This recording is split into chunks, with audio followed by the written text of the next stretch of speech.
The wolf should have come by now. Every healer in Valdemir had said the same thing. 5 years old, and Prince Stellan had shown no sign of the beast that lived in every royal bloodline for 12 generations. No golden eyes flickering in moments of emotion. No growl rumbling beneath his small chest. Nothing. The kingdom whispered what no one dared say aloud. A wolfless heir was no heir at all. King Corvin had buried his wife. He would not bury his son's future too. So he summoned every healer, every scholar, every mystic who claimed to understand the ancient bond between shifter and beast. They examined the boy. They chanted over him. They fed him potions that made him sick for days. Nothing worked. And then she arrived, an Omega so low in station she wasn't permitted to meet the king's eyes. A maid assigned to sweep floors and empty chamber pots. A woman with a past buried so deep, she'd almost forgotten it herself. She wasn't supposed to speak. She wasn't supposed to notice.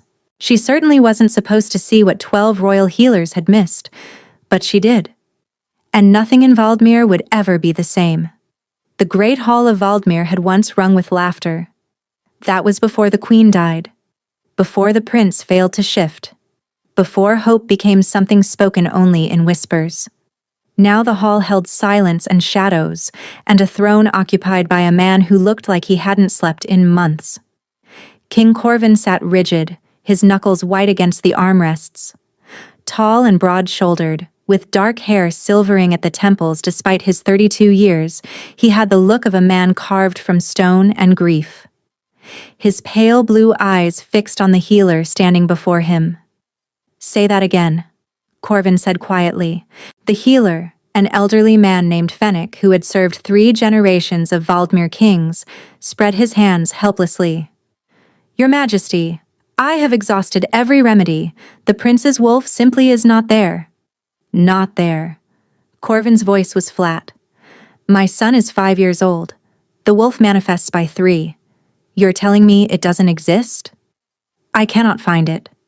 Fennec's tone carried resignation. "Perhaps it never formed.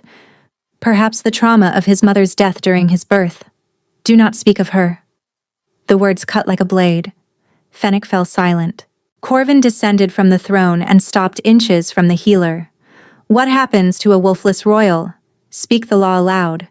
Fennec paled. "Sire, please." "Speak it." Barely above a whisper. "A wolfless heir cannot inherit, cannot rule, cannot remain in the line of succession. Cannot remain." Corvin laughed bitterly. "A polite way of saying my son will be cast out, stripped of his name." "The law exists to protect the kingdom," Fennec said carefully. "A ruler without a wolf cannot command the pack bond. Get out." Fennec retreated, his footsteps echoing in the emptiness. Corvin stood alone, hands clenched.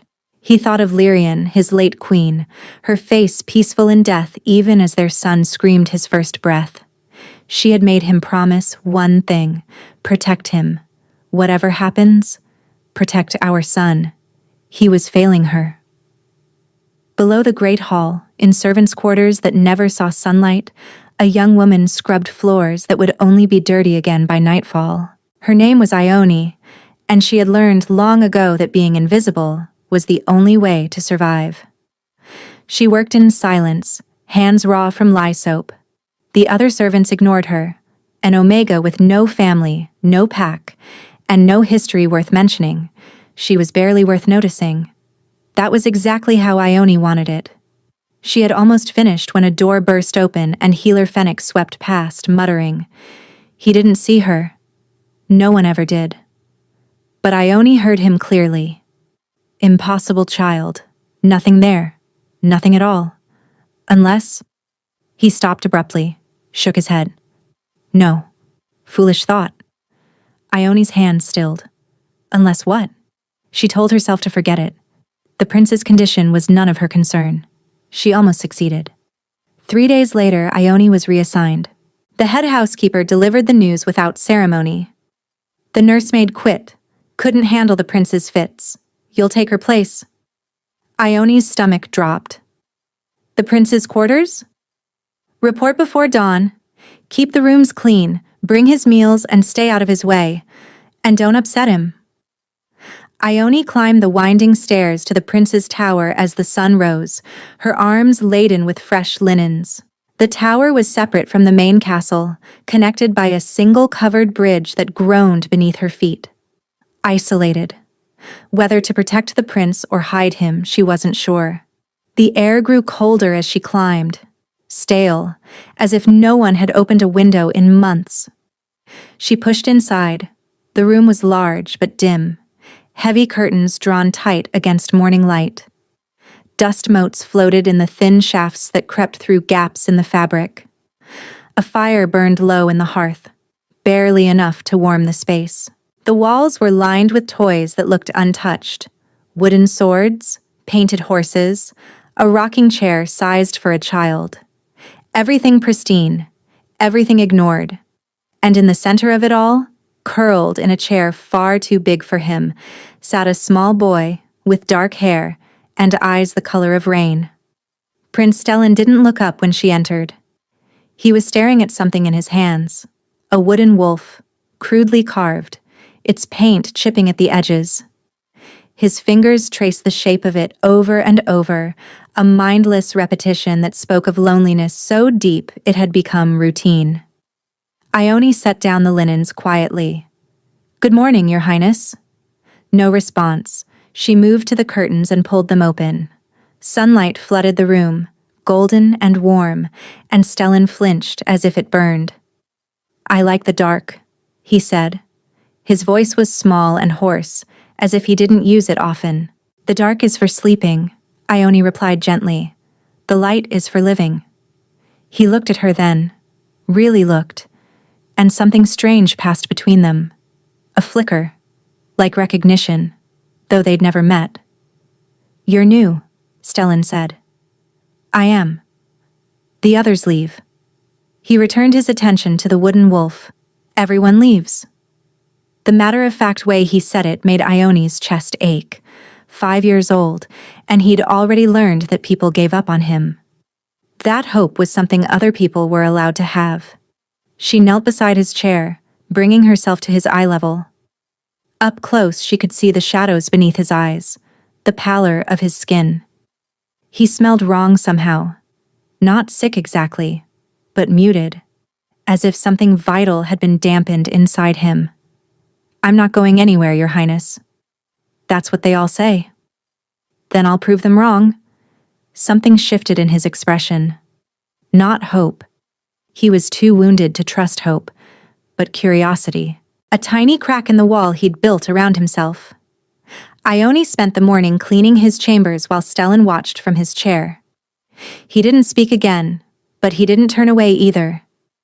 His gray eyes followed her as she worked, studying her with the wariness of a wild animal deciding whether to trust.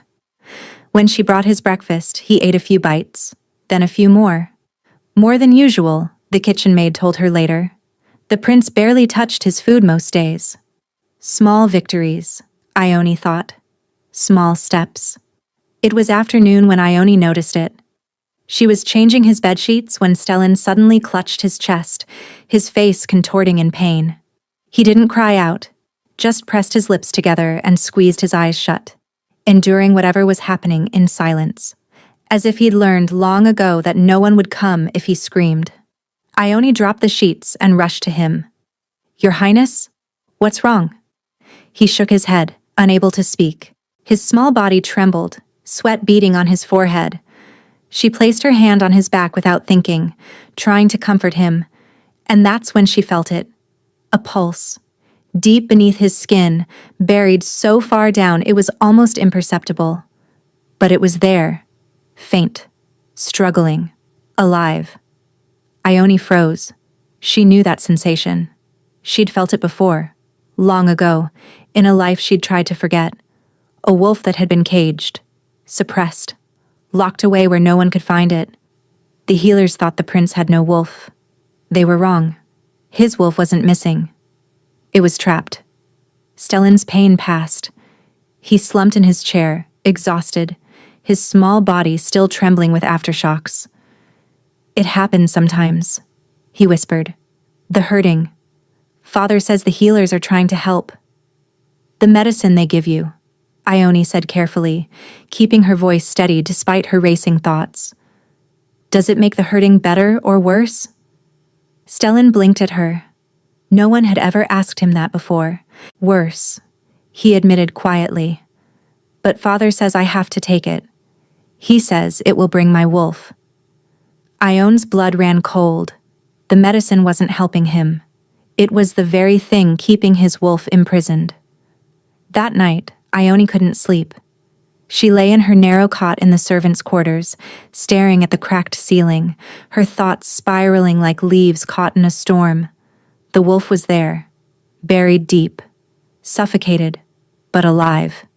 And every dose of medicine pushed it further down. But who would believe her? She was an Omega Maid with no credentials, no standing, and no right to question royal healers. If she spoke up, she'd be dismissed at best, punished at worst. The laws of Valdemir were clear about servants who overstepped their place, and then there was the other problem. The one she'd spent years running from. If she revealed what she could sense, they would ask how she knew. They would dig into her past. They would discover that Ione wasn't just an Omega with sharp instincts. She was a healer. Or she had been, before everything fell apart. Born to a disgraced bloodline of wolf speakers, Ione had inherited abilities most shifters didn't believe existed anymore. She could feel the bond between a shifter and their beast, could sense when it was healthy, when it was damaged, when it was being tampered with. Her mother had possessed the same gift. It had gotten her killed. Ione closed her eyes, and the memories came flooding back. The night the mob had come, torches flickering in the darkness, voices raised in hatred and fear. Her mother's face, calm even as they dragged her from their small cottage, even as they bound her hands and called her a witch. Hide, her mother had whispered. Hide and don't come out until they're gone. Ione had been 16. She'd crouched in the root cellar for 3 days, listening to the search parties above, barely daring to breathe. By the time she emerged, her mother was dead. Executed in the town square for crimes she'd never committed. She'd been running ever since, burying her abilities, pretending to be nothing and no one, changing her name, her story, her entire identity every time she moved to a new territory. 6 years of running, 6 years of hiding, 6 years of being alone. And now she'd felt something she couldn't unfeel. A child was being poisoned, slowly, methodically, by the very people who claimed to be healing him. And if she did nothing, that child would lose his wolf forever. Or worse, a dark voice whispered. What if losing the wolf isn't the goal? What if they want him dead? Ione sat up in bed, her pulse racing. She thought of Stellan's face, his quiet resignation, the way he'd said, "Everyone leaves," like it was simply a fact of his existence. She thought of her mother's voice, the last words she'd spoken before they took her away. Our gift is not for hiding, little one. It's for protecting those who cannot protect themselves. Ione pressed her hands to her face and breathed. By dawn, she had made her decision. She would not go to the healers. She would not go to the household staff. If someone in the castle was deliberately suppressing the prince's wolf, they would have allies. People who would silence her before she could prove anything. She needed to go directly to the king. She was almost to the tower bridge when she heard voices. Low, urgent, coming from an alcove to her left. Ione pressed herself against the cold stone wall, her heart hammering. Can't keep this up forever. The boy is weakening. She recognized that voice. Healer Fennec. He only needs to weaken enough. A second voice, male, cold, with a foreign accent that didn't belong in Valdemir. Once the king accepts his heir as Wolfless, the succession will be contested. And when it is... I know the plan. Fennec sounded irritated. But the king is stubborn. He keeps hoping. Then give him reason to stop. Silence. Ione held her breath, pressing harder against the stone. There's a new maid, Fennec said finally, assigned to the prince's quarters. She's different. The boy responds to her. If she starts asking questions, then make sure she doesn't. Footsteps, coming her way. Ione ran. She burst through the servants' entrance and didn't stop until she reached the kitchens, where she collapsed against a flour barrel, gasping for air. Fennec wasn't trying to help the prince, he was trying to destroy him. And now he knew someone was watching. Ione knew she was out of time. Every moment that passed was a moment Fennec could use to identify her, to silence her, to ensure she never spoke to anyone about what she'd heard. She needed to reach the king before the healer reached her. But how did an Omega Maid request an audience with the Alpha King? She couldn't go through proper channels. The steward would laugh her out of his office. The guards would never let her near the royal chambers. And if Fennec had allies among the staff, which he almost certainly did, any formal request would be intercepted. She needed another way. The answer came as she climbed back to the prince's tower. The king visited his son. Not often, not for long, but he came. Usually in the evenings after the court had dispersed. If she could simply be there when he arrived, it was reckless, desperate. It was also her only option. She spent the day with Stellan, watching him closely. The tremor in his hands when he tried to hold his wooden wolf. The dark circles under his eyes that spoke of pain rather than rest. The way he flinched at sudden sounds, as if expecting a blow that never came. When evening fell, Ione didn't leave. She busied herself with unnecessary tasks, refolding linens, adjusting curtains. The sun had fully set when she heard footsteps on the bridge. Heavy, deliberate. The footsteps of a man who carried the weight of a kingdom. King Corvin stepped inside. He was taller than she'd realized, broader. His presence filled the room like a physical force, alpha dominance radiating in waves that made her Omega instincts want to bow and bare her throat. His eyes swept the chamber and landed on her with the sharpness of a blade. "You're the new maid." It wasn't a question. "Yes, Your Majesty." "Father!" Stellan scrambled from his chair and ran to Corvin, wrapping his small arms around his father's leg. The king's expression transformed instantly, the cold mask cracking to reveal something raw and desperate beneath. He knelt and pulled his son into his arms, holding him close. "How are you feeling today?" "Better." Stellan pulled back to look at his father's face. "Ione stayed with me. She didn't leave." Corvin's eyes flickered to her again, this time with something other than dismissal.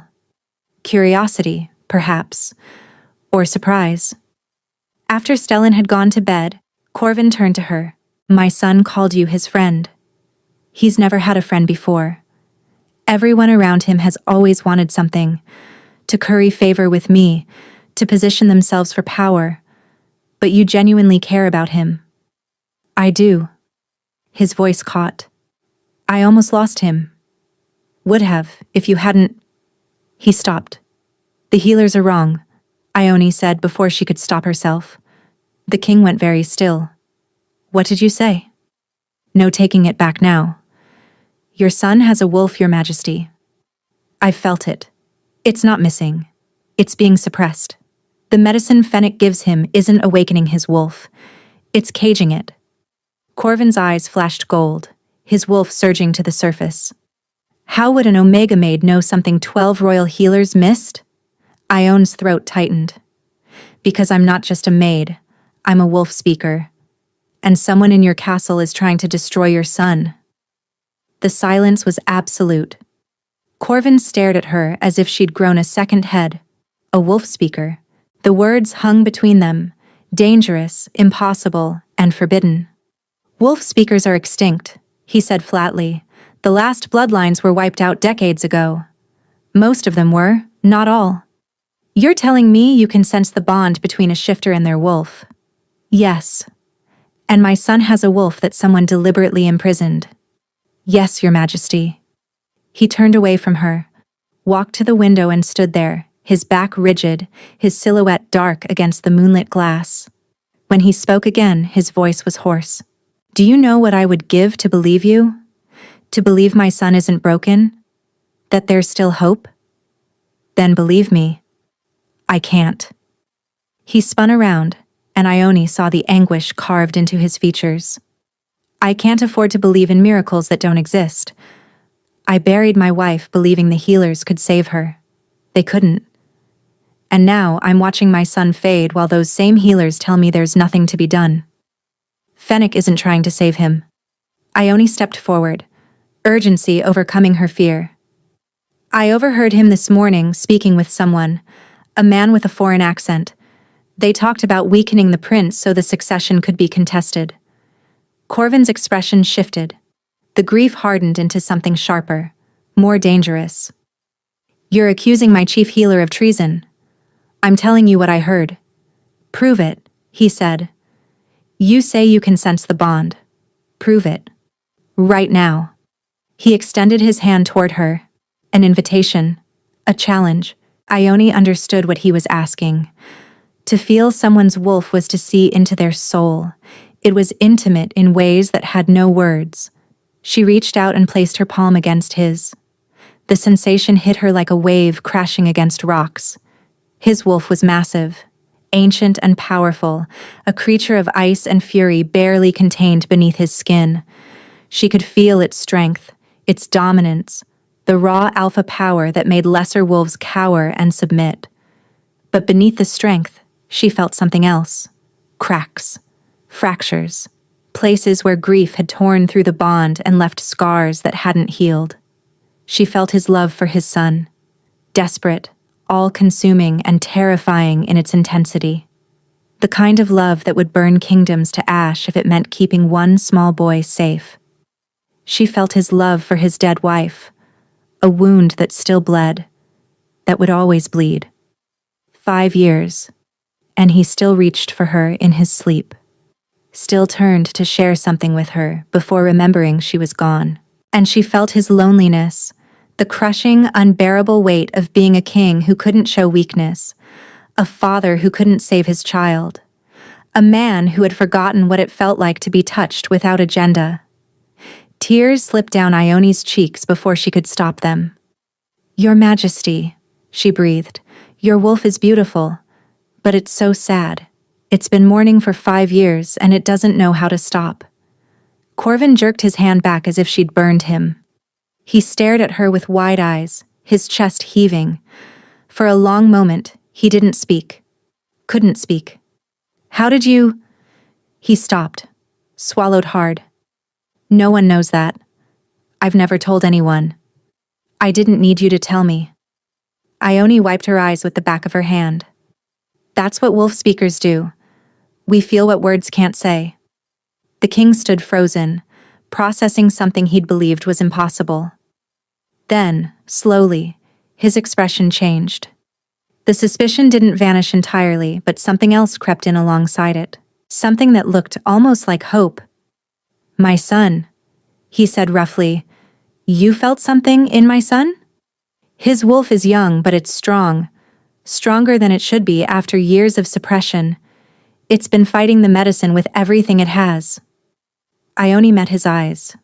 That's why he has those episodes of pain. The wolf is trying to break through, and the medicine is forcing it back down. Every time it happens, both the wolf and the prince grow weaker. Corvin's hands curled into fists. If what you're saying is true, it is true. And whoever Fennec is working with, they're getting impatient. I heard them say they need the prince to weaken faster.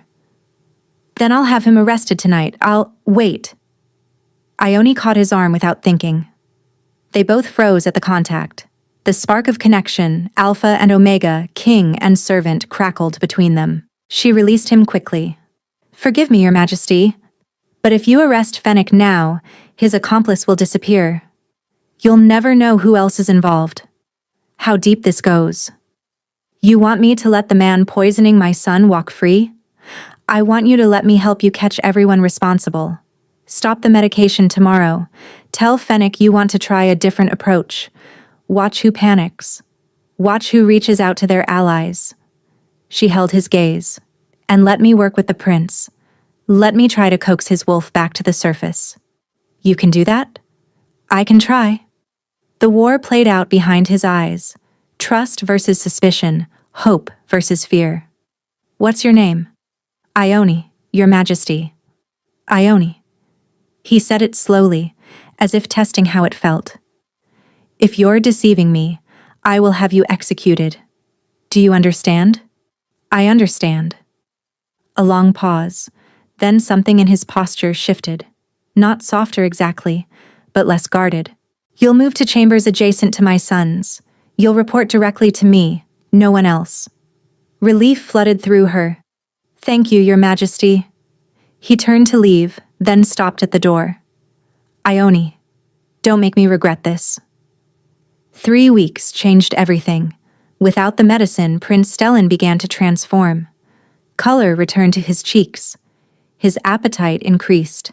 He laughed, actually laughed, for the first time anyone could remember. The servants whispered about miracles, about answered prayers. Ione knew it wasn't a miracle. It was simply what happened when you stopped poisoning a child. She worked with him every day, using techniques her mother had taught her long ago. She placed her hands on his chest and spoke to the wolf trapped inside, coaxing it forward with gentle words and steady patience. She couldn't force the bond to heal, but she could encourage it, nurture it, give it permission to exist. I felt something today, Stellan told her one morning, his eyes wide with wonder. Like a growl, but inside me. Ione's heart soared. That's your wolf, sweetheart. It's waking up. The king visited every evening now. He claimed it was to check on his son's progress, but Ione noticed how his gaze lingered on her when he thought she wasn't looking, how he found reasons to stay longer than necessary, how he asked her questions that had nothing to do with Stellan's treatment. Where did you grow up? A small village in the eastern mountains, Your Majesty. It's gone now. And your family? Gone as well. She kept her voice steady. I've been alone for a long time. Corvin didn't press, but she saw the way his expression softened, the way his eyes filled with understanding rather than pity. She was growing attached to the boy who called her his friend, to this castle that had become something like home, to the king who watched her with eyes that were no longer cold. This was dangerous. She knew it was dangerous, but she couldn't seem to stop. They fell into a routine. Evenings spent in Stellan's chambers, the three of them together. Corvin would read to his son while Ione worked on her mending. Sometimes their eyes would meet over Stellan's head, and something would pass between them, a shared smile, a moment of connection that felt more intimate than any touch. On the 18th night, Corvin arrived earlier than usual. Stellan had already fallen asleep, exhausted from a day of running through the gardens for the first time in months. He's doing well, Corvin said quietly, gazing at his son's peaceful face. He is. His wolf grows stronger every day. Because of you. He turned to face her fully. Everything that's gotten better, it's because of you. I only showed him what was already there. You saved him. Corvin moved closer, close enough that she could smell the pine and winter air that clung to his skin. And I don't know how to thank you for that. You don't need to thank me. Yes, I do. His hand rose, hesitated, and then gently brushed a strand of hair from her face. You're the first person in 5 years who's made me feel like I might survive this. The words hung between them, raw and honest and impossible. Ione knew she should step back, should remind him of her station, of the chasm between their worlds. But his hand was warm against her cheek, and his eyes held a vulnerability he showed to no one else. A sharp knock shattered the moment. Your Majesty! Urgent news. Corvin's expression hardened back into the mask of a king. Enter. A guard stepped inside, face pale. Healer Fennec has fled the castle. He has taken the prince's medical records, including records of wolf speaker techniques being used in treatment. Ione's blood ran cold. There's more, sire. The guard glanced at her nervously. He left a message. He said the Omega Maid is a witch from the Valdessa bloodline. that her kind were exterminated for good reason, and if you don't hand her over within 3 days, he'll expose you to every kingdom. Valdessa. Her mother's name. A curse. A death sentence. Corvin turned to her. His expression was unreadable. Is it true? Are you from the Valdessa bloodline? Yes. The bloodline accused of poisoning 3 packs, of driving wolves mad with their magic. Accused. Never convicted. Her voice trembled despite her efforts to steady it. My mother died for crimes she didn't commit. My family was slaughtered because people feared what they couldn't understand. The room was silent except for the crackle of the fire. Corvin dismissed the guard with a wave. Then he crossed to her slowly, deliberately. Fennec wants me to hand you over, he said quietly, to let the High Council try you as a criminal. I know. He's counting on my fear, on my desire to protect my throne, my kingdom, my reputation. His thumbs brushed away the tears sliding down her cheeks. He doesn't know me very well. Ione stared at him, hardly daring to breathe. 3 weeks ago, my son was dying. No one could help except you. His voice was fierce now, his wolf burning behind his eyes. I don't care what bloodline you come from. I care about what I've seen with my own eyes. The High Council can go to hell. He gripped her hands tightly. I will not hand you over. Not now. Not ever. Do you understand? Fennec won't stop. He has allies. If he exposes what I am, then we expose him first. A sharp, predatory smile crossed his face. Fennec ran, which means he's scared. And scared men make mistakes.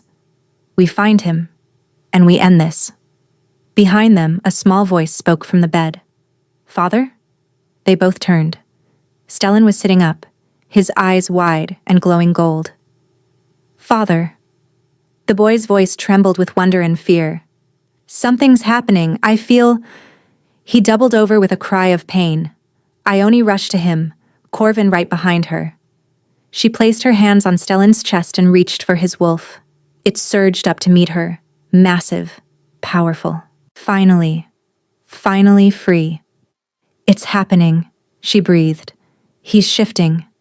Corvin gripped her shoulder, his voice raw with emotion. Is he going to be all right? Yes. Ione smiled through her tears as she felt the wolf break through the last of its chains. He's going to be perfect. And as the prince's first howl echoed through the tower, golden and triumphant and alive, Ione knew that whatever came next, Fennec's threats, the High Council's judgment, the impossible future she and Corvin couldn't have, this moment made everything worth it. The wolf was free. And so, finally, was she. Stellan's first shift lasted only minutes, but it changed everything. The small white wolf that emerged from the boy's trembling body was pure and fierce and undeniably royal. His golden eyes blazed with the power of 12 generations of Valdmir kings. When he howled, the sound carried across the castle grounds, and every wolf within hearing distance raised their voice in response. The air had awakened. Word spread through the kingdom like wildfire. By morning, crowds had gathered outside the castle gates, cheering, weeping, and celebrating the miracle they'd been told was impossible. The prince had a wolf. The succession was secure. Valdmir would endure. But inside the castle, Corvin was preparing for war. Fennec crossed into Morith territory 2 days ago, the spymaster reported, spreading a map across the council table. He's seeking asylum with Lord Rathburn. Ione stood at the edge of the council room, still uncomfortable in the fine dress Corvin had insisted she wear. She was no longer a maid. The king had made that clear. But she didn't know what she was now. An advisor? A guest? Something more? Rathburn. Corvin's voice dripped with contempt. My father's bastard brother. His eyes met Ione's across the table. The foreign-accented man Fennec had been meeting with was Rathburn's agent. It all leads back to him. He's been contesting your rule since your coronation, the spymaster continued. With a wolfless heir, he could have petitioned the High Council to transfer succession to his line. Now that the prince has shifted, He's desperate. Corvin straightened, his expression cold and calculating. Desperate men are sloppy. What resources does he have? A small private army, perhaps 300 men, and Fennec's testimony about the wolf speaker. Corvin's fist slammed against the table. I want messengers sent to every allied kingdom. I want them to know that healer Fennec poisoned my son for 5 years on Rathburn's orders. I want them to know that a wolf speaker saved the prince when our own healers couldn't. And I want them to know that any kingdom harboring these traitors will face Valdemir's full wrath. The messengers departed within the hour. 3 days later, Morith surrendered Fennec and Rathburn without a fight. Lord Rathburn's own allies had turned on him once they learned the full extent of the conspiracy. Poisoning a child, even for political gain, was a line no honorable wolf would cross. The prisoners arrived at Valdemir in chains. Ione watched from the tower window as they were led through the castle gates. Fennec looked shrunken somehow, smaller than she remembered. The cold confidence had been replaced by the hollow terror of a man who knew his fate was sealed. You don't have to watch this. She turned to find Corvin standing behind her, his expression gentle. Yes, I do. Ione faced the window again. I've spent years running from men like him. Men who destroyed my family because they were afraid of what we could do. I need to see this end. Corvin moved to stand beside her. The trial concluded this morning. Fennec confessed to everything. The poisoning, the conspiracy, the plan to eliminate Stellan and install Rathburn as heir. They'll be executed at dawn. And the accusations against my bloodline? Dismissed entirely. His hand found hers, their fingers intertwining. I had scholars review the original trial records from your mother's case. She was condemned on the testimony of a single witness, a witness who was later discovered to be in the employ of a rival pack leader who wanted your family's lands. His grip tightened. There was never any evidence of wrongdoing, just fear and greed and politics. Ione's throat constricted with emotion, years of running, years of hiding, and it had all been built on lies. I'm going to issue a formal pardon, Corvin continued, for your entire bloodline, a public acknowledgement that the Valdessa family was wrongly persecuted. He turned to face her fully. Your mother's name will be cleared, Ione, I swear it. A sob escaped her before she could stop it. Why? She managed. Why are you doing all this?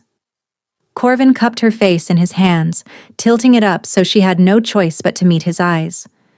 Because you saved my son. His thumb traced the curve of her cheek. Because you showed me what courage looks like. Because every moment I spend with you, I feel something I thought died with my wife. His voice dropped to a whisper. Because I love you, Ione, and I'm tired of pretending I don't. Ione's heart stuttered. You can't, she breathed. I'm an Omega, a servant. The kingdom would never. The kingdom will accept what I tell them to accept. He leaned closer, his forehead resting against hers. I'm not asking you to be my mistress, Ione. I'm not asking you to hide in shadows.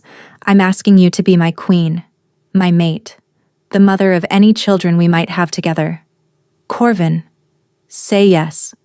His voice cracked with vulnerability.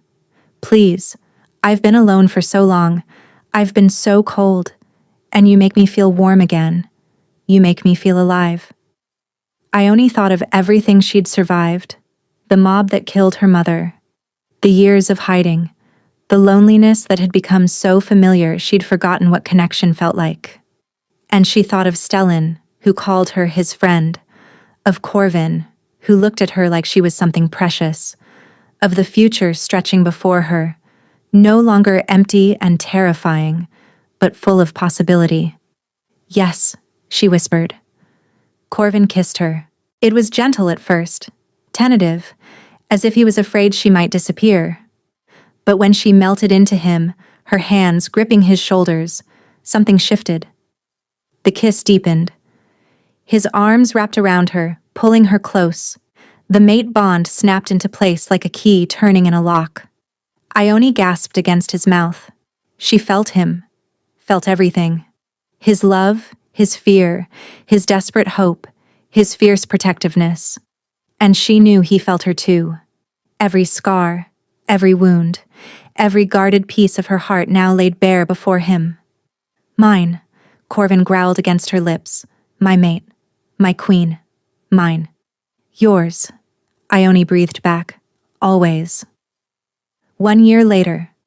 The royal gardens were in full bloom when Stellan shifted for the 100th time. Ione watched from the terrace as the young prince raced through the flowers, his white wolf form a blur of joy and energy. He was bigger now, stronger, his wolf growing alongside him as nature had always intended. The healers at the new academy, the one Corvin had established to train wolf speakers instead of persecute them, said he would be one of the most powerful alphas of his generation. He's getting faster.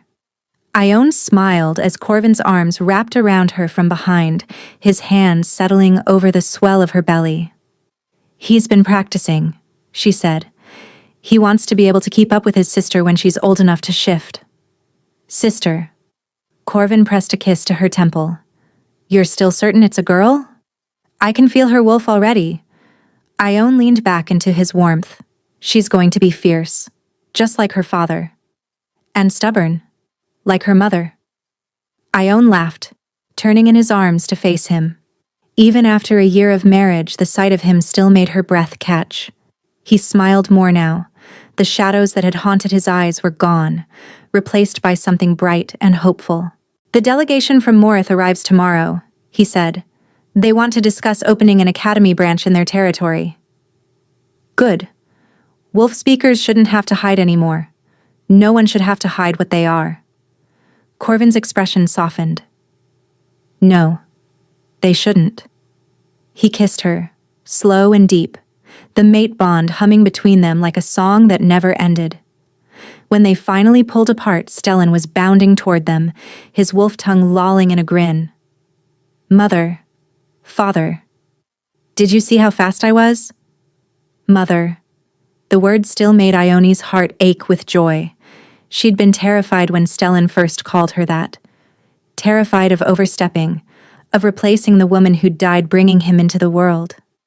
But Corvin had held her hand and told her that Lyrian would have loved her, would have been grateful that her son had someone who cherished him so completely.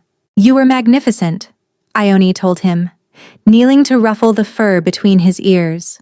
But now it's time for your lessons. Stellan groaned, a surprisingly human sound from a wolf's throat, but obediently shifted back to his human form.